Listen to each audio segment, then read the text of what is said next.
प्रश्नावली है 13, पृष्ठीय क्षेत्रफल और आयतन। तो बेटा आज की इस क्लास में हम इस प्रश्नावली का बेसिक समझेंगे, मतलब इस प्रश्नावली के सभी सूत्र मैं आपको बनाना सिखाऊंगा। तो आप इन सूत्रों को अच्छी तरह से समझे। यदि आपको ये सभी सूत्र अच्छी तरह से बनाना आ गए, याद नहीं करना है सूत्रों को, आपको बनाना है। अगर आप बनाना सीख गए तो सभी सूत्र आपको याद भी हो जाएंगे और प्रश्नावली के सवालों को भी आप आसानी से कर पाओगे। देखो प्रश्नावली का नाम है पृष्ठीय क्षेत्रफल और आयतन। अब तक हम पढ़ रहे थे द्विविमीय आकृतियों के बारे में, मतलब 2D आकृतियां पढ़ी थी हमने। अब हम इसमें पढ़ेंगे त्रिविमीय आकृतियां। त्रिविमीय मतलब 3D आकृतियों के बारे में। 3D मतलब जिसमें 3 विमाएं होती है। कितनी विमाएं होती है? लंबाई, चौड़ाई और ऊंचाई। पहले अब तक हम केवल लंबाई और चौड़ाई के बारे में पढ़ रहे थे, जिसमें आयत था, वर्ग था, वृत्त था। ये समतलीय आकृतियां हैं। ये आकृतियां कैसी है? समतलीय। अब बेटा इन समतलीय आकृतियों में अगर हम ऊंचाई दे दे, थोड़ी सी क्या दे दे? ऊंचाई, तो हो जाती है 3D आकृतियां हो जाती है। अब देखो इसमें 6 आकृतियां आपके, घन है, घनाभ है, बेलन है, शंकु है, गोला है और अर्धगोला है। 6 आकृतियां है टोटल। तो 6 आकृतियों के बारे में पढ़ेंगे, इसके सूत्र भी हम बनाना सीखेंगे। तो देखो मैंने यहाँ पर स्टार्टिंग में 3 आकृतियां ली है। एक तो है घनाभ, ये है घन, और ये जो आप देख रहे हो ये है बेलन। ये क्या है? बेलन। ठीक है। अब देखो सबसे पहले बात करते हैं घनाभ की। देखो घनाभ आप रोज देखते हो अपने घर पे, बक्सा है, अलमारी है। अब जो ये कमरे में बैठे हैं, ये कमरा है, ये भी क्या है? घनाभ है। माचिस की डिब्बी है, वो भी एक किसका उदाहरण है? ये मोबाइल है, मोबाइल भी किसका उदाहरण है? घनाभ है। तो घनाभ में 3 चीजें होती है। एक तो होती है लंबाई, एक होती है चौड़ाई और एक होती है ऊंचाई। लंबाई, चौड़ाई और ऊंचाई। अब बेटा ये जो घनाभ है ना, इसमें टोटल 6 फलक होते हैं। कितने फलक होते हैं? देखो एक तो ये नीचे वाला, एक ये ऊपर वाला, 2, एक ये 3, एक ये 4, एक ये 5 और एक ये 6। इसका जो प्रत्येक फलक होता है वो आयताकार होता है। कैसा होता है? क्योंकि देखो लंबाई और चौड़ाई है। ठीक है।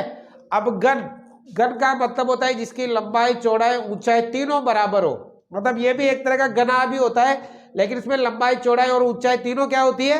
बराबर होती है। जैसे चौक का डिब्बा आता है, चौक का डिब्बा है, पासा है, जो हर तरह से बराबर है, वो आपके क्या होता है? घन होता है। देखो इसमें लंबाई, चौड़ाई, ऊंचाई तीनों बराबर होती है, इसलिए तीनों को एक ही नाम दे दिया जाता है, जिसे हम क्या कहते हैं? ए कहते हैं, या कह देते हैं भुजा। हिंदी में क्या कह देते हैं? लंबाई, चौड़ाई, ऊंचाई तीनों बराबर होती है, इसलिए इसे भुजा कहते हैं। देखो ये भी भुजा, ये भी भुजा, ये भी भुजा। अब देखो इसमें भी टोटल कितने फलक होते हैं? 6।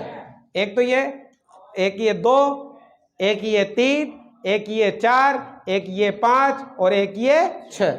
और इसका प्रत्येक फलक होता है वर्गाकार। कैसा होता है? ये तो बनता है आयत से और ये बनता है वर्ग से। अब देखो बेलन, सिलेंडर, बेलन देखो क्या होता है। देखो आप ये नीचे क्या देख रहे हो? वर्त। क्या देख रहे हो? इस वर्त में अगर हम ऊंचाई बढ़ा दे, क्या बढ़ा दे? तो क्या बच जाता है? बेलन बच जाता है। जैसे उदाहरण के लिए बेलन हम रोज घर पे देखते हैं, ड्रम है, डोल है ना, पानी की टंकी है, गैस की टंकी है, ये पेन देख रहे हो आप, ये पेन भी एक क्या है? बेलन ही है। बेलन रोटी पोवा को कौन बेलन है ना, वो समझ लेता है रोटी पोवा को बेलन से, वो नहीं है बेलन। ठीक है। चलो भाई अब देखते हैं। अब बेटा इन 3 ये जो सभी आकृति है, इसमें 3 चीजें ज्ञात करनी है हमें। कितनी 3। सबसे पहले तो ज्ञात करना है बच्चों वक्र पृष्ठीय क्षेत्रफल। वक्र पृष्ठीय क्षेत्रफल। ठीक है। वक्र पृष्ठीय क्षेत्रफल। अब देखो वक्र पृष्ठीय क्षेत्र का मतलब होता है गोल गोल भाग, अंदर वाला गोल गोल भाग। अब देखो गोल गोल भाग तो केवल बेलन में है, अंदर वाला गोल गोल भाग। अब ना बेलन में तो क्या कहते हैं? वक्र पृष्ठीय क्षेत्रफल है ना। और बेटा ये, लेकिन देखो इसमें तो गोल गोल भाग नहीं है। ठीक है। तो इसमें आएगा चारों दीवारों का क्षेत्रफल। क्या आएगा? चारों दीवारों का क्षेत्रफल। ठीक है। अगर बेलन है तो उसमें क्या बोलेंगे, वक्र पृष्ठीय क्षेत्रफल। ये गोल गोल भाग, नीचे वाला नहीं लेना है, ऊपर वाला नहीं लेना है, केवल ये गोल गोल भाग लेना है, तो उसे कहते हैं वक्र पृष्ठीय क्षेत्रफल। और घनाभ में गोल गोल भाग है ही नहीं, घन में भी गोल गोल भाग है ही नहीं। इसमें क्या आएगी, चारों दीवारें, एक दीवार, दो दीवार, तीन दीवार, चार दीवार, छत नहीं आएगा और तले नहीं आएगा, ये दोनों छोड़ दो आप। जिसमें भी गोल गोल भाग में ये आएंगे छत, ये तल नहीं आएगा और छत नहीं आएगा, ये दोनों नहीं आएंगे, ठीक है। और इन दोनों का एक स्पेशल नाम भी होता है, उसे कहते हैं पार्श्व पृष्ठीय क्षेत्रफल। क्या कहते हैं, पार्श्व पृष्ठीय क्षेत्रफल, ठीक है। आप इस चारों दीवारों के क्षेत्रफल को भी क्या कह सकते हो, पार्श्व पृष्ठीय क्षेत्रफल। आप वक्र पृष्ठीय क्षेत्रफल को भी क्या कह सकते हो, पार्श्व पृष्ठीय क्षेत्रफल। अब देखो, अगर हमें यह ज्ञात करना हो पार्श्व पृष्ठीय क्षेत्रफल तो हम कैसे ज्ञात करेंगे, देखो ध्यान लगाओ, सूत्र बनाना है हमें, कैसे बनाएंगे। अगर मान लो बेटा हमें चारों दीवारें बनानी है, जो चारों दीवारों का क्षेत्रफल ही है, चारों दीवारें बनानी है, तो हम कैसे बनाएंगे, क्या करना पड़ेगा, हमें कारीगर के लिए ऐसी जगह बनाकर देनी पड़ेगी, कारीगर को ऐसी, है ना, कारीगर को ऐसी जगह बना के देनी पड़ेगी। और जगह कहाँ देनी पड़ेगी, अपनी जमीन में देनी पड़ेगी, दूसरे की जमीन में तो हम बना नहीं सकते कमरा, अपनी जमीन में बनाना पड़ेगा। तो कारीगर को ऐसे, मतलब यूं कह दो कि नीम खोद के देनी पड़ेगी कारीगर को, ऐसे नीम खोद के दे दी। कारीगर क्या करेगा, इसमें ईंटें रखते जाएगा और ईंटें रखते रखते रखते इसकी क्या बढ़ा देगा, ऊंचाई बढ़ा देगा। क्या बढ़ा देगा, ऊंचाई, ऊंचाई बढ़ा देगा। तो जैसे ऊंचाई बढ़ेगी तो क्या बन जाएगा, एक कमरा बन जाएगा। क्या बन जाएगा, कमरा, उसकी चारों दीवारें बन जाएगी, ठीक है। अब ये गन बनाना है तो इसके लिए भी हमें इस प्रकार की जगह बना के देनी पड़ेगी। कारीगर क्या करेगा, ईंटें रखता जाएगा और इसकी क्या बढ़ा देगा, ऊंचाई बढ़ा देगा। अब मान लो मैं इस प्रकार की टंकी बनानी है कोई गांव में या खेत पर कोई टंकी बनानी है, तो कारीगर को क्या करना पड़ेगा, ऐसे गोल जगह बना के देनी पड़ेगी। और कारीगर क्या करेगा, इस जगह पर ईंटें, इसके ऊपर ईंटें रखता जाएगा और इसकी ऊंचाई बढ़ा देगा, तो क्या बन जाएगी, टंकी बन जाएगी। क्या बन जाएगी, टंकी। मतलब अब देखो, हमने कारीगर के लिए क्या बना कर दिया, ऐसी जगह बना कर दी, है ना। तो बताओ ये क्या है, बताओ ये जगह क्या, आयत है, और ये जगह बना कर दी तो इसे क्या कहेंगे, आयत का परिमाप। आयत का, इसके लिए क्या बना कर देना पड़ेगा, वर्ग, तो इसे क्या कहेंगे, वर्ग का परिमाप। और इसके लिए क्या बना कर देना पड़ेगा, वर्त, और इसे क्या कहेंगे, वर्त की परिधि। और इन सब में हमें क्या बढ़ानी है, ऊंचाई। क्या बढ़ानी है, जैसे ऊंचाई बढ़ा दोगे तो क्या बन जाएगा, वक्र पृष्ठीय क्षेत्रफल। क्या बन जाएगा, वक्र पृष्ठीय। तो तीनों का सूत्र एक ही है, एक ही तरीके से तीनों का सूत्र बनेगा। क्या बनेगा बताओ, देखो सूत्र का क्या तरीका है बताओ। अगर हमें वक्र पृष्ठीय क्षेत्रफल या चारों दीवारों का क्षेत्रफल या पार्श्व पृष्ठीय क्षेत्रफल ज्ञात करना है तो उसके लिए क्या आएगा, सबसे पहले तो आएगा आधार का परिमाप, आधार का, और इनटू इसकी क्या बढ़ा देंगे, ऊंचाई। क्या बढ़ा देंगे, ऊंचाई। आधार का परिमाप इनटू ऊंचाई। देखो सबसे पहले घनाभ की बात करते हैं। बताओ एक घनाभ का आधार कैसा है, आयताकार। कैसा है, आयताकार। बताओ इसका आधार कैसा है, वर्गाकार। बताओ इसका आधार कैसा है, वर्ताकार। यही है। चलो भाई, सबसे पहले हम बात करते हैं घनाभ की। घनाभ की चारों दीवारों का क्षेत्रफल या घनाभ का पार्श्व पृष्ठीय क्षेत्रफल। तो बताओ सूत्र कैसे बनेगा, आधार का परिमाप इंटू ऊंचाई। बताओ इसका आधार कैसा है, आयत, तो क्या आएगा, आयत का परिमाप। आयत का इंटू क्या बढ़ा देंगे, ऊंचाई। क्या बढ़ा देंगे, बताओ आयत का परिमाप का सूत्र क्या होता है, 2 कोष्ठक लंबाई प्लस चौड़ाई, ये होता है।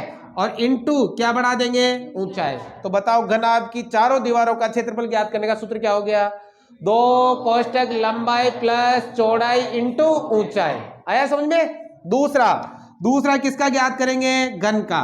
घन की चारों दीवारों का क्षेत्रफल या घन का पार्श्व पृष्ठीय क्षेत्रफल। बताओ सूत्र क्या बनेगा, आधार का परिमाप इंटू, बस ये लाइन याद रखो, सभी सूत्र बन जाएंगे। आधार का परिमाप इंटू, बताओ इसका आधार कैसा है, तो क्या आएगा, वर्ग का परिमाप। वर्ग का इंटू क्या आएगी, ऊंचाई, है ना। अब बताओ बेटा वर्ग का परिमाप ज्ञात करने का सूत्र क्या होता है, 4 इंटू भुजा। ये होता है 4 इंटू भुजा। परिमाप का मतलब होता है ये परिमाप का मतलब होता है इन सब का योग। देखो वर्ग है तो वर्ग में भुजा क्या होती है, ए ए ए, चारों भुजाएं बराबर होती है। सबको जोड़ लो, 1 2 3 4, क्या हो गया 4 है, क्या हो गया। और आयत में देखो, आयत में क्या होता है, लंबाई चौड़ाई, लंबाई चौड़ाई, ये होता है। तो देखो लंबाई प्लस चौड़ाई, लंबाई प्लस चौड़ाई, 2 बार तो है लंबाई और 2 बार ही क्या है चौड़ाई, 2 बार तो लंबाई और 2 बार ही क्या है चौड़ाई। आई बात समझ में। अब बताओ वर्ग का परिमाप क्या होगा, 4a, 4 इंटू भुजा इंटू ऊंचाई। अब देखो इसमें ऊंचाई भी क्या है, a ही है, क्योंकि इसमें लंबाई चौड़ाई ऊंचाई तीनों बराबर होती है और तीनों को हमने क्या मान लिया, a मान लिया, तो ऊंचाई भी क्या आएगी, a आएगी। दोनों गुणा करो, क्या आ गया 4a², क्या आ गया, आगे समझ में। तो घन की चारों दीवारों का क्षेत्रफल क्या हो गया, 4a²। अब तीसरी आकृति क्या है बेटा, बेलन। तीसरी आकृति है हमारे पास बेलन का कौन सा क्षेत्रफल, वक्र पृष्ठीय, 4 दीवार नहीं बोलेंगे बेलन में, क्योंकि वक्र का मतलब होता है गोल भाग, तो इन दोनों में तो गोल भाग होता है नहीं, इन दोनों में तो चारों दीवारें होती है, उसमें गोल भाग होता है। तो या तो बोलेंगे वक्र पृष्ठीय क्षेत्रफल या बोलेंगे पार्श्व पृष्ठीय। बताओ सूत्र कैसे बनता है, आधार का परिमाप इंटू ऊंचाई। बताओ इसका आधार कैसा है, वर्त, तो वर्त का परिमाप, परिमाप कहो या क्या कहो, परिधि, एक ही बात है, ठीक है। इंटू क्या आएगी, ऊंचाई। बताओ वर्त की परिधि का सूत्र क्या होता है, 2πr इंटू ऊंचाई h। तो बताओ बेलन का वक्र पृष्ठीय क्षेत्रफल ज्ञात करने का सूत्र क्या बन गया, 2πr/h। आया समझ में, भले उतारो इन्हें। देखो ध्यान लगाओ, एक चीज याद रखो बस, ये वाला आधार का परिमाप इंटू ऊंचाई, तीनों के सूत्र आपके बच जाएंगे। तो ये तो हमने ज्ञात कर लिया, वक्र पृष्ठीय क्षेत्रफल या चारों दीवारों का क्षेत्रफल, या दोनों का एक ही नाम है, क्या नाम है, पार्श्व पृष्ठीय क्षेत्रफल। अब देखो दूसरा सूत्र हम ज्ञात करेंगे तीनों का संपूर्ण पृष्ठीय क्षेत्रफल, संपूर्ण पृष्ठीय क्षेत्रफल, संपूर्ण पृष्ठीय क्षेत्रफल। अब देखो तीनों का बस एक सूत्र याद रखना है, बाकी तीनों का ऑटोमेटिक याद हो जाएगा। संपूर्ण पृष्ठ, अब देखो अब तक हमने ज्ञात किया वक्र पृष्ठ या चारों दीवारें, चारों दीवारें 1 2 3 4, बचा क्या, छत और तल, छत और तल। तो देखो एक तो आएगा वक्र पृष्ठीय क्षेत्रफल और एक क्या आएगा, छत आएगा और तल आएगा। बताओ इसका तल कैसा है, आयताकार, छत भी कैसा है, इसका तल कैसा है, छत भी कैसा है, इसका तल कैसा है और छत भी कैसा है, ये ऐड कर दो, क्या बन गया, संपूर्ण पृष्ठीय। भाई पहले वक्र पृष्ठ था, गोल गोल भाग, नीचे वाला भाग नहीं आ रहा था, ऊपर वाला भाग नहीं आ रहा था। अब संपूर्ण पृष्ठ करना है तो नीचे वाला भाग भी आएगा और ऊपर वाला भाग भी। देखो अगर हमें ज्ञात करना है संपूर्ण पृष्ठीय क्षेत्रफल, तो बताओ क्या आएगा, एक तो आएगा पार्श्व पृष्ठीय क्षेत्रफल, दोनों का एक साथ लिख रहा हूं मैं, है ना। अब इसमें जोड़ देंगे, बताओ क्या जोड़ेंगे, छत प्लस तल, छत प्लस। अब देखो इसका छत कैसा है, आयताकार, तल भी कैसा है, तो देखो दोनों की जगह एक ही लिख दो, क्या लिख दो, दो आधारों का क्षेत्रफल, दो आधारों का क्षेत्रफल, ठीक है ना, बात समझ में आ गई। तो देखो अगर हमें सबसे पहले ज्ञात करो घनाभ का, सबसे पहले ज्ञात करेंगे घनाभ का संपूर्ण पृष्ठीय क्षेत्रफल, तो बताओ क्या आएगा, एक तो आएगा पार्श्व पृष्ठीय, बताओ पार्श्व पृष्ठीय क्षेत्रफल अभी ज्ञात किया था, क्या था, चारों दीवारों का, 2 कोष्ठक लंबाई प्लस चौड़ाई इंटू ऊंचाई प्लस 2 का तो 2, आधार, इसका आधार कैसा है, बताओ आयत का क्षेत्रफल, लंबाई इंटू चौड़ाई, लंबाई इंटू चौड़ाई। आ गया, हल करो इसको। तो ये देखो यह हल करते हैं, तो ये अंदर गुणा करेंगे इसको, ये 2 भी बेटा अंदर गुणा होगा और h भी अंदर गुणा होगा, समझ रहे हो बात को। तो पहले देखो 2 को और h को l से गुणा करो, क्या आएगा बताओ, 2HL, ठीक है, प्लस 2 को b से और h से गुणा करो, तो क्या आएगा 2BH और प्लस क्या आएगा 2LB। आ गया, बताओ तीनों में से क्या कॉमन आ रहा है, 2 कॉमन आ गया। अब इसको सही सेट करने के लिए पहले ऐसे लिखूंगा मैं, 2 कोष्ठक लंबाई इंटू चौड़ाई प्लस चौड़ाई इंटू ऊंचाई प्लस ऊंचाई इंटू लंबाई। मैंने सही सेट करने के लिए आगे पीछे कर दिया है ताकि याद रखने में आसानी हो। 2 कॉमन आ गया तो अंदर क्या बचेगा, HL बचेगा, BH बचेगा, LB। मैंने LB पहले लिखा है, BH फिर लिखा है और HL फिर लिखा है। देखो सूत्र क्या बन गया, दो कोष्टक लंबाई इंटू चौड़ाई प्लस चौड़ाई इंटू ऊंचाई प्लस ऊंचाई इंटू लंबाई, ये बन गया घनाभ का संपूर्ण पृष्ठीय क्षेत्रफल। कोई डाउट किसी को नहीं है? चलो दूसरा क्या है बेटा, घन। घन का संपूर्ण पृष्ठीय, बताओ एक तो क्या आएगा पार्श्व पृष्ठीय क्षेत्रफल और दो आधारों का क्षेत्रफल। बताओ घन का पार्श्व पृष्ठीय क्षेत्रफल क्या है 4a² प्लस दो का तो, अब बताओ इसका आधार कैसा है वर्गाकार, वर्ग का क्षेत्रफल क्या होता है भुजा स्क्वायर, भुजा स्क्वायर होता है, भुजा स्क्वायर मतलब a², भुजा a मानी हमने, तो दोनों को जोड़ लो भाई, 4 और 2 कितना हो गया 6a²। तो बताओ घन का संपूर्ण पृष्ठीय क्षेत्रफल ज्ञात करने का सूत्र 6a²। अब तीसरी आकृति क्या है बेलन, बेलन का संपूर्ण पृष्ठीय क्षेत्रफल, बताओ एक तो क्या आएगा पार्श्व पृष्ठीय, बताओ पार्श्व पृष्ठीय क्षेत्रफल 2πrh प्लस दो आधारों का क्षेत्रफल, दो का तो बताओ आधार कैसा है वर्ताकार, वर्त का क्षेत्रफल πr², क्या है πr²। आ गया? देखो दोनों में क्या कॉमन आ रहा है, दो भी कॉमन है, पाई भी कॉमन है, आर भी कॉमन है क्या कॉमन आ गया 2πr, क्या ज्यादा है h, क्या ज्यादा है r, यही है। तो बताओ बेलन का संपूर्ण पृष्ठीय क्षेत्रफल ज्ञात करने का सूत्र क्या बन गया 2πr कोष्टक h प्लस r। आया समझ में? उतारो।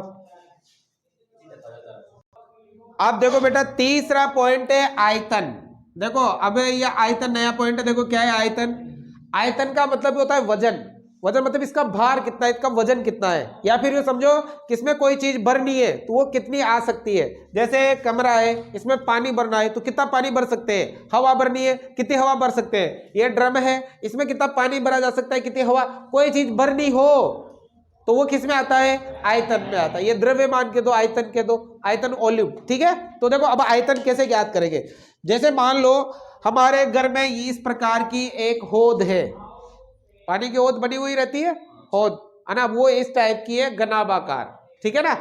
अब इसमें हमें पानी भरना है, या वो घना आकार की है, या अपने घर में एक टंकी है, इस टंकी में हमें पानी भरना है। तो मान लो कि आप अगर इसमें पानी भरोगे तो देखो जैसे ये हमारे घर पे होद है, अब इसमें पानी भरना है, तो जैसे हमने इसमें पानी डाला तो पानी क्या करेगा पहले पूरे पेंदे में फैलेगा, पेंदे में फैलेगा, और जैसे पानी डालते जाएंगे तो पानी धीरे धीरे धीरे धीरे धीरे क्या करेगा ऊपर बढ़ता जाएगा, क्या करेगा। देखो पहले हमने कमरा बनाया था तो कारीगर को ऐसे नींव खोद के दी थी, है ना, तो ये बाउंड्री बना के दी थी ना, तो हमने लिया था परिमाप, क्या लिया था। अब पानी पूरे पेंदे में फैलेगा, मतलब ये पूरा क्या है क्षेत्रफल, क्या है, और इस क्षेत्रफल की क्या बढ़ गई ऊंचाई, क्या बढ़ गई। तो बताओ क्या आएगा आधार का क्षेत्रफल इंटू ऊंचाई, तो सूत्र किसका बन जाएगा आयतन का, किसका बन जाएगा। अब जैसे मान लो टंकी भरनी है तो टंकी कैसे भरेगी, पहले तो ये पानी डालेंगे ना तो पहले तो इस पेंदे में फैलेगा और धीरे धीरे इसकी क्या बढ़ जाएगी ऊंचाई। अब ये पेंदा पूरा का पूरा क्या है क्षेत्रफल, किसका क्षेत्रफल आधार का, मतलब पेंदा कहो या अपनी भाषा में तो पेंदा कहते हैं, और वैसे आधार का क्षेत्रफल, ठीक है ना। तो बताओ अगर हमें तीनों का एक ही है, सेम एक चीज याद रखो, तीनों के सूत्र बन जाएंगे। अगर आयतन का सूत्र बनाना है तो कैसे बनेगा बेटा, सबसे पहले क्या आएगा आधार का क्षेत्रफल इनटू क्या बढ़ जाएगी ऊंचाई। सबसे पहले किसकी बात करेंगे घनाभ, घनाभ का आयतन, घनाभ का बताओ क्या है आधार का क्षेत्रफल इंटू ऊंचाई। बताओ इसका आधार कैसा है आयताकार, आयत का क्षेत्रफल लंबाई इंटू चौड़ाई और ऊंचाई की ऊंचाई।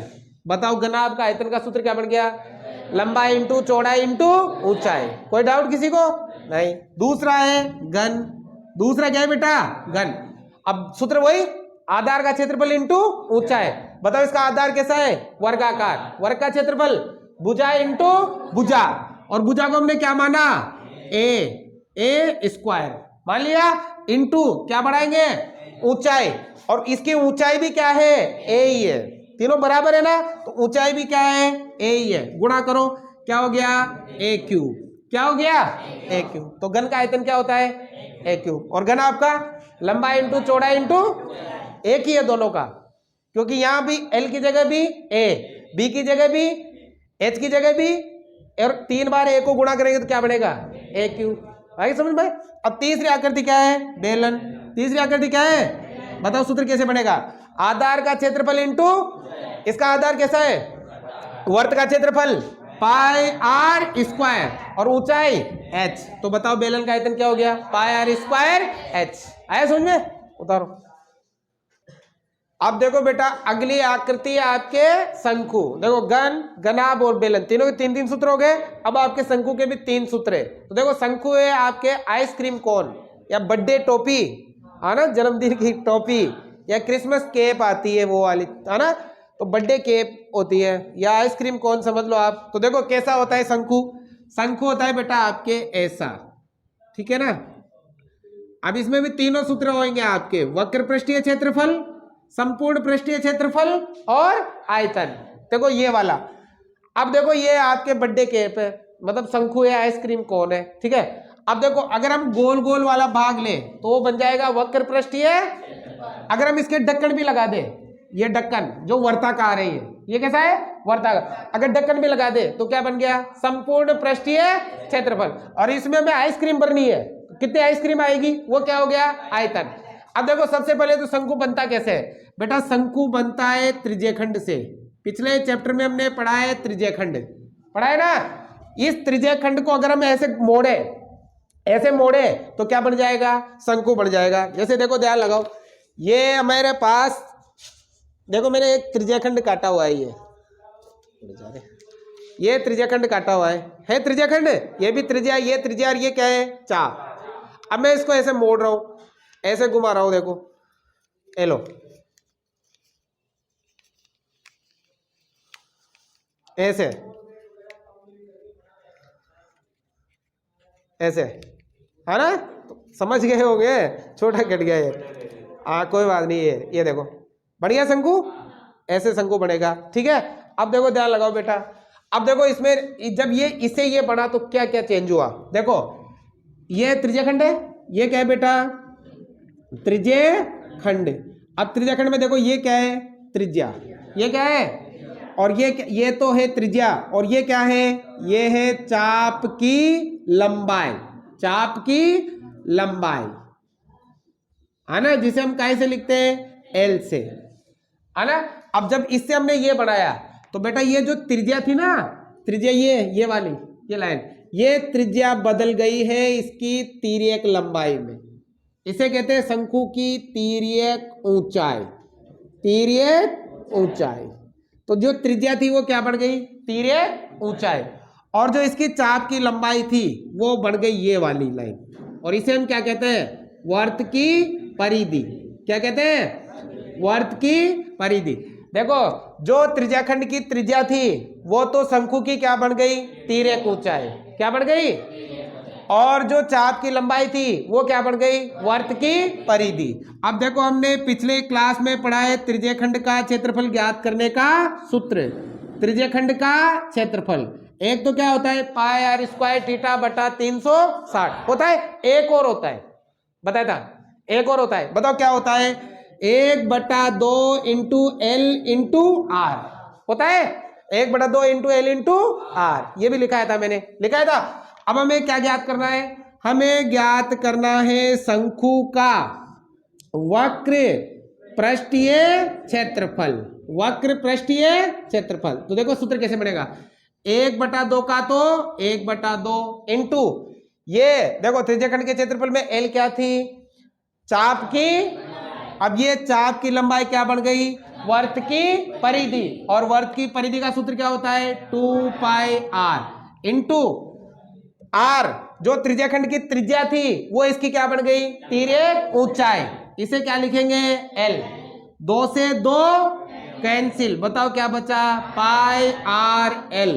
तो बताओ शंकु का वक्र पृष्ठीय क्षेत्रफल ज्ञात करने का सूत्र क्या बन गया? पाई आर एल। आया कि नहीं समझ में? आ गया। ये तो हो गया वक्र पृष्ठीय क्षेत्रफल। अब देखो दूसरा है शंकु का संपूर्ण पृष्ठीय क्षेत्रफल। संपूर्ण पृष्ठीय क्षेत्रफल। अब देखो संपूर्ण पृष्ठ कैसे बनाएंगे? वक्र पृष्ठ का मतलब होता है ये गोल गोल भाग, ठीक है। जब हम आइसक्रीम, वो दूसरी आइसक्रीम मतलब वो आती है ना, वो अपन जो ठेले पे मिलती है, एक डिब्बी में रहती है, उसमें ठीठ के लगा के फिर अपने को दे देते हैं, है ना। अब उसके ऊपर ढक्कन भी लगा रहता है, तो वो क्या करता है, ढक्कन को तो निकाल के फेंक देता है और उसको हमें देता है। अब मालूम उसको ढक्कन भी लगा दिया, ढक्कन लगा दिया तो क्या बन गया, संपूर्ण पृष्ठीय क्षेत्रफल। इस देखो, अगर हमें संपूर्ण पृष्ठीय क्षेत्रफल ज्ञात करना है तो क्या आएगा, एक तो आएगा इसमें वक्र पृष्ठीय क्षेत्रफल। क्या आएगा बेटा, वक्र पृष्ठीय क्षेत्रफल प्लस प्लस क्या जुड़ जाएगा, ढक्कन। और ढक्कन कैसा है, वर्त। ढक्कन कैसा है, तो यह आएगा वर्त का क्षेत्रफल। बताओ शंकु का वक्र पृष्ठीय क्षेत्रफल क्या है, पाई आर एल प्लस वर्त का क्षेत्रफल क्या होता है, पाई आर स्क्वायर। ये होता है। बताओ दोनों में क्या चीज कॉमन है, पाई आर कॉमन है, पाई आर आ गया कॉमन। इसमें क्या जाता है, एल, इसमें क्या जाता है। तो बताओ शंकु का संपूर्ण पृष्ठीय क्षेत्रफल ज्ञात करने का सूत्र, पाई आर कोष्टक एल प्लस आर। आगे समझ में। तो ये तो हो गया वक्र पृष्ठ और वो हो गया संपूर्ण। अब एक और चीज है आयतन, वो हम थोड़ी देर में देखेंगे। इससे पहले एक और चीज देख लो। देखो शंकु में क्या क्या है, एक तो ये तिर्यक ऊंचाई है, ये केंद्र से परिधि तक की दूरी क्या कहलाती है, त्रिज्या। क्या कहलाती है। और एक ये होती है फुल ऊंचाई, ये होती है फुल हाइट एच, जो 90 डिग्री पे होती है ऊंचाई। और ये वाली है तिरछी ऊंचाई, ये क्या है, तिरछी ऊंचाई। अब बेटा कभी कभी आपको सवाल में ये दोनों दी हुई होती है और ये में क्या करनी पड़ती है, ज्ञात करनी पड़ती है तिर्यक ऊंचाई। या कभी कभी तिर्यक ऊंचाई दे देगा और ऊंचाई दे देगा और क्या ज्ञात करनी पड़ेगी, त्रिज्या। मतलब तीनों में से एक चीज निकालनी पड़ती है। तो अगर हमें तिर्यक ऊंचाई ज्ञात करनी है तो देखो यहां पर आप ये ट्रायंगल देखो, ये वाला त्रिभुज जिसमें ऊंचाई हमेशा कितने डिग्री पे होती है।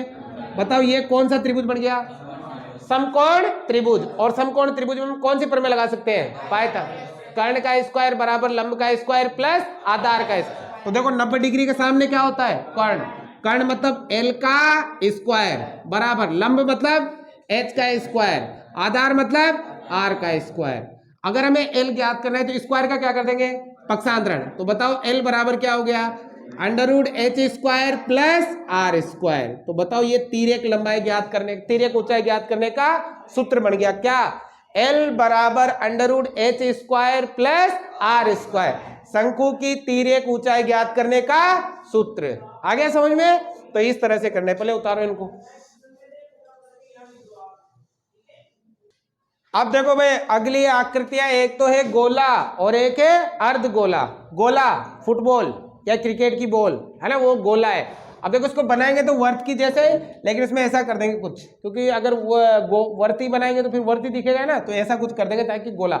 अब देखो गोले में क्या क्या है, देखो केंद्र से परिधि तक की दूरी को क्या कहते हैं, त्रिज्या। इधर भी केंद्र से परिधि तक की दूरी त्रिज्या, इधर भी केंद्र से परिधि तक की दूरी, और इधर भी केंद्र से परिधि तक की दूरी त्रिज्या। तो इसमें केवल और केवल क्या होती है, त्रिज्या होती है। ठीक है, ऊंचाई की जगह भी क्या होती है, त्रिज्या होती है। अब देखो अर्धगोला, ये केंद्र है, केंद्र से परिधि तक की दूरी त्रिज्या, और इधर भी केंद्र से परिधि तक की दूरी त्रिज्या। तो इसमें भी क्या होती है, त्रिज्या होती है। ठीक है। अब देखो गोला, गोले में संपूर्ण पृष्ठ और वक्र पृष्ठ अलग अलग नहीं होते, एक ही सूत्र होता है इसमें। इसमें होता है पृष्ठीय क्षेत्रफल। क्या होता है, अब अलग अलग क्यों नहीं होते, क्योंकि देखो गोला है, आप इसको किधर से भी स्पर्श करोगे, किधर से भी टच करोगे तो कैसा लगेगा, गोल ही लगेगा, गोल ही है ना। इसलिए इसमें वक्र पृष्ठ और संपूर्ण पृष्ठ अलग अलग नहीं होते, एक ही सूत्र होता है जिसे हम कह देते हैं पृष्ठीय क्षेत्रफल। तो देखो सबसे पहले है गोले का पृष्ठीय क्षेत्रफल। अब देखो बेटा गोले का पृष्ठीय क्षेत्रफल कैसे ज्ञात करते हैं। तो देखो अगर इस गोले को आपको ढकना है, इस गोले को पूरा पूरा ढकना है, तो इस गोले को ढकने के लिए इसी गोले की त्रिज्या के 4 वर्तों की आवश्यकता पड़ेगी। इसको ढकने के लिए इसी गोले की त्रिज्या के कितने वर्त चाहिए, 4। या यूं कह दो कि गोले का जो पृष्ठीय क्षेत्रफल होता है ना, वो उसी गोले की त्रिज्या के 4 वर्तों के क्षेत्रफल के बराबर होता है। तो अगर आपको गोले का पृष्ठीय क्षेत्रफल ज्ञात करना है तो क्या आएगा, 4 वर्तों का क्षेत्रफल। ठीक है, 4 का तो 4 वर्त का क्षेत्रफल पाई आर स्क्वायर। तो बताओ गोले का पृष्ठीय क्षेत्रफल का सूत्र क्या होता है, 4 पाई आर स्क्वायर। आया समझ में। अब देखो अर्धगोला, नहीं आया क्या, अरे भाई सिंपल, ये अगर इस गोले का जो क्षेत्रफल होता है ना वो ये इसी त्रिज्या के 4 वृत्तों के क्षेत्रफल के बराबर होता है। यही समझो कि इस गोले को पूरा ढकना है तो इसी त्रिज्या के कितने वृत्त चाहिए, 4 वृत्त, तब ये गोला ढक पाएगा पूरा। ठीक है, अब आता है भाई अर्धगोला। अर्धगोला देखो ध्यान लगाओ, अर्धगोले में क्या है, अर्धगोला जैसे तरबूज है, तरबूज को बीच में से काट दो, बराबर काट दिया, ये वाला भाग तो हरा वाला भाग ग्रीन, और ये वाला भाग लाल लाल भाग, लाल वाला भाग है ना, तो ये तो है ग्रीन वाला और ये क्या है लाल वाला। तो देखो अगर इसमें दोनों आएंगे, इसमें आपके वक्र पृष्ठ भी आएगा, संपूर्ण पृष्ठ भी आएगा और आयतन भी आएगा। आयतन तो इसमें भी आएगा, अभी देखेंगे हम। तो देखो सबसे पहले हम ज्ञात करेंगे अर्ध गोले का वक्र पृष्ठीय क्षेत्रफल। अब देखो इसमें वक्र और संपूर्ण क्यों आएगा, क्योंकि इसको टच करेंगे तो ये सभी ओर से गोल नहीं है, ऊपर से ये प्लेन है, नीचे से केवल ये क्या है गोल है। तो अर्ध गोले का वक्र पृष्ठ, देखो पूरे गोले को ढकने के लिए कितने वृत्त चाहिए, 4, तो आधे गोले को ढकने के लिए 2, कितने चाहिए, तो बताओ पूरे गोले का कितना है, 4 पाई आर स्क्वायर, आधे गोले का क्या हो गया 2 पाई आर स्क्वायर, आ गया, मतलब गोल गोल भाग ये वाला। अब आएगा इसका संपूर्ण पृष्ठीय क्षेत्रफल, संपूर्ण पृष्ठीय क्षेत्रफल। अब देखो संपूर्ण पृष्ठ में अब तक हम सभी जो भी करते आ रहे हैं उसमें क्या आएगा, एक तो वक्र पृष्ठ आएगा, वक्र पृष्ठ मतलब ये गोल गोल वाला भाग, और ये ऊपर वाला जो लाल भाग है ये भी आएगा। यही समझो कि ये कटोरा है और आप इसे बस स्टैंड पे लेके खड़े हो, है ना, अब लोग बाग पैसे डालेंगे, उन पैसों को कोई ले नहीं जाए, इसलिए कटोरे के ऊपर क्या होना चाहिए, ढक्कन, क्या होना चाहिए, तो देखो कटोरा भी आएगा और क्या आएगा, ढक्कन भी आएगा। ठीक है, तो बताओ संपूर्ण पृष्ठीय क्षेत्रफल ज्ञात करना है तो क्या आएगा, एक तो आएगा वक्र पृष्ठीय क्षेत्रफल, वक्र पृष्ठीय क्षेत्रफल प्लस, अब बताओ ढक्कन कैसा है, वर्ताकार, कैसा है, बताओ क्या आएगा, वर्त का क्षेत्रफल। बताओ वक्र पृष्ठीय क्षेत्रफल कितना है, 2 पाई आर स्क्वायर, और बताओ वर्त का क्षेत्रफल क्या है, pi r square, 2 pi r square, 1 pi r square, 3 pi r square, तो यह आ गया अर्धगोले का संपूर्ण पृष्ठीय क्षेत्रफल। आया समझ में, बता रहा हूं। अब देखो बेटा हम ज्ञात करेंगे शंकु और गोले और अर्धगोले का आयतन, तीनों का आयतन देखो ध्यान लगाओ कैसे ज्ञात करेंगे। इसके लिए देखो मैंने यहाँ लिया है शंकु, यहाँ लिया गोला और वहां लिया है बेलन। अब देखो ध्यान दो इधर, हमें पता है, बताओ बेलन का आयतन क्या है, पाई आर स्क्वायर एच, निकाला था हमने अभी, है ना, मतलब इसके आधार के क्षेत्रफल में क्या बढ़ा देते हैं, ऊंचाई, तो बेलन का आयतन आ जाता है पाई आर स्क्वायर एच। अब देखो ध्यान लगाओ बेटा, अगर मान लीजिए ये तीनों की त्रिज्या एक ही है, तीनों की त्रिज्या सेम है, शंकु की, गोले की और बेलन की। अब हमें क्या करना है कि शंकु से इस बेलन में कुछ भरना है, मान लो पानी भरना है, तो ये जो शंकु है ना इस बेलन को 1/3 भरेगा, कितना भरेगा, दोनों की त्रिज्या सेम है 1/3, मतलब यूं समझो कि ये जो शंकु है ना इसको कितनी बार में भरेगा, 3 बार में। पहले पूरा भरा इसमें डाला, फिर पूरा भरा इसमें डाला, फिर पूरा भरा इसमें डाला, कितनी बार में भरेगा, 3 बार में। और जबकि ये गोला इसको 2 बार में भर देगा, कितनी बार में भर देगा, तो ये वाला तो इसको भरता है 1/3, ये वाला भरता है 2/3, और उसी की बात करें तो वो भरेगा पूरा 3/3। जैसे मान लो ये है हमारे पास एक बेलन, ये क्या है बेलन, अब इसी त्रिज्या का मैंने शंकु इसमें डाला तो शंकु ऐसे डलेगा, ऐसे डलेगा, मतलब ये वाला भाग क्या रह जाएगा इसका खाली, तो ये 3 भाग में से 1 भाग भरेगा, मतलब शंकु बेलन को कितना भरता है, 1/3। ठीक है, अब दूसरा, अगर मान लो ये है बेलन और इस बेलन में मैं डाल रहा हूं गोला, क्या डाल रहा हूं, तो ये इसको 2/3 भरेगा, देखो ये वाले भाग क्या रह जाएंगे, खाली, खाली रह जाएंगे। तो बताओ बेलन गोला कितना भरता है, 2/3, और ये दोनों मिला के दोनों को जोड़ने पर, दोनों को जोड़ने पर पूरा कितना भरता है, 3/3, 3 तो देखो यहां से 3 से 3 कट गया और सूत्र क्या पड़ गया, पाई आर स्क्वायर एच। अब देखो वहां पाई आर स्क्वायर एच है तो इसके पीछे भी क्या लगा दो, पाई आर स्क्वायर एच, इसके पीछे भी क्या लगा दो, पाई आर स्क्वायर एच। ठीक है, सबसे पहले बात करेंगे शंकु का शंकु का आयतन। तो देखो शंकु का आयतन 1/3 का तो 1/3 पाई का पाई, इसमें त्रिज्या है क्या? हाँ, तो r का स्क्वायर, इसमें ऊंचाई है क्या? हाँ है, तो ये h। तो बताओ शंकु का आयतन क्या हो गया? 1/3 पाई r स्क्वायर h आ गया। अब बात करते हैं गोले का आयतन। गोले का आयतन समझ में आ रहा है भाई? आयतन। अब देखो गोले का आयतन कैसे ज्ञात करेंगे, ध्यान लगाओ। 2/3 का तो 2/3 पाई का पाई, इसमें r है? हाँ है, r स्क्वायर। अब h क्या इसमें ऊंचाई है? ऊंचाई की जगह पर क्या है? कितने r है? 2r। 2 त्रिज्याएं है, इसमें ऊंचाई नहीं है, ऊंचाई की जगह पर कितनी त्रिज्या है? 2r। तो यहाँ इंटू क्या आएगा? 2r आ गया। अब हल करो, देखो 2 दूनी 4/3 पाई। अब देखो r स्क्वायर को r से गुणा करेंगे तो r³। तो बताओ गोले का आयतन का सूत्र क्या बन गया? 4/3 पाई r³। आ गया समझ में? अब 2 बचे आपके अर्धगोला। अर्धगोले का भी निकाल लेते हैं आयतन। अब एक क्या बचा आपके? अर्धगोले का आयतन। बताओ बेटा, अर्धगोले का आयतन पूरे गोले का कितना है? 4/3 पाई r³। किसका भाग दे दो? 2 का, या 1/2 से क्या कर दो? गुणा। तो देखो पूरे गोले का कितना है? 4/3 पाई r³। तो आधे गोले का 1/2 कर देंगे, 2 से कट गया कितनी बार? 2 बार। तो बताओ क्या आया? 2/3 पाई r³। तो ये आपके सभी सूत्र कंप्लीट हुए। उम्मीद करता हूं आपको अच्छी तरह से समझ में आए होंगे। समझ में आए हो तो लाइक शेयर सब्सक्राइब जरूर से जरूर करें।